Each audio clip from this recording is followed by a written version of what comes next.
d'unité ici présent. J'ai l'adjoint au gouverneur, monsieur le préfet, monsieur le maire, mesdames et messieurs les maires ici présents, monsieur le président du conseil départemental de Kaolack, notabilité coutumière et religieuse, chers invités. Je voudrais, à cet instant solennel, au nom de Monsieur le Président de la République, Son Excellence Macky Sall, chef suprême des armées, adresser mes vives félicitations au commandant de la zone militaire numéro 3, qui a su coordonner de main de main cette importante cérémonie de prise d'armes sur le défilé militaire et paramilitaire à l'occasion du 62e anniversaire de l'accession de notre pays à la souveraineté internationale. Comme vous le savez, cette année, Monsieur le Président de la République a décidé que l'on organise cette fête sous ce format-là.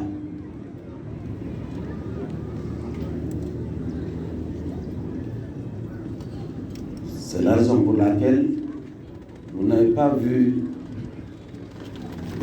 les autres compartiments qui défilaient, tels que les élèves et les autres corps professionnels de métier.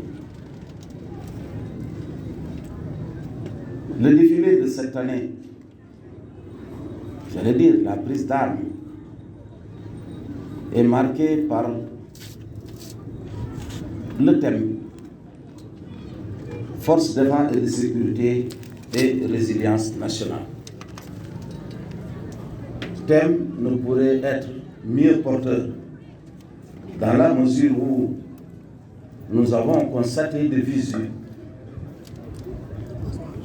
les importants efforts déployés depuis très très longtemps, mais plus particulièrement au cours de ces 3 ou 2 dernières années, par les forces de défense et de sécurité pour accompagner les populations dans les moments les plus difficiles.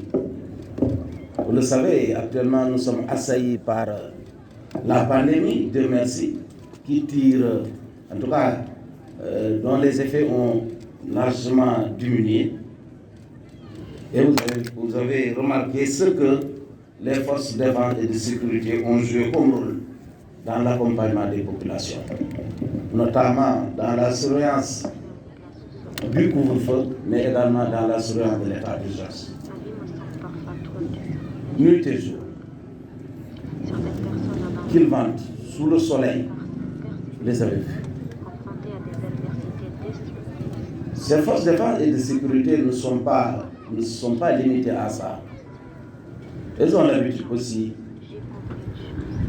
face à la montée des périls, d'accompagner les populations, notamment lors des inondations, lors des feux de brousse et d'autres calamités naturelles, que ce soit à l'intérieur du pays ou bien au niveau des frontières, à l'entrée comme à la sortie de notre pays. C'est l'occasion aujourd'hui de les célébrer, de les magnifier et de rappeler encore l'éminent rôle qu'ils jouent pour traduire en actes concrets le concept armée-nation très cher à notre pays. Ces forces de défense et de sécurité, on ne le dira jamais assez, font partie intégrante de notre société. Je l'ai dit hier, il n'y a pas une armée à part et les populations de l'autre côté. L'armée est toujours devant derrière dans la population et l'accompagne dans ces moments difficiles, mais aussi dans ces moments de joie et d'allégresse. C'est l'occasion vraiment de le magnifier ici devant les populations et d'appeler, de lancer un appel aux populations pour beaucoup plus. Je sais que la population a beaucoup de respect, mais c'est l'occasion encore de redoubler d'efforts pour encore beaucoup plus de considération à nos forces de défense et de sécurité qui sont là et qui ne reculent devant rien. C'est l'occasion aussi de lancer un appel aux jeunes pour que ces forces de défense et de sécurité leur servent de vocation. Je l'ai dit, ce défilé-là peut créer de l'émulation, peut créer de la vocation chez les jeunes. C'est l'armée, les forces de défense et de sécurité, dans leur discipline, charrie vraiment donc beaucoup de respect et de considération qui peuvent participer à la transformation citoyenne de notre jeunesse. Voilà ce que je voulais dire et souhaiter à tout un chacun un excellent mois de Ramadan. Priez Dieu pour qu'il exauce nos vœux, nos prières, mais aussi prier Dieu pour que le Sénégal puisse encore briller au firmament des nations les plus prospères.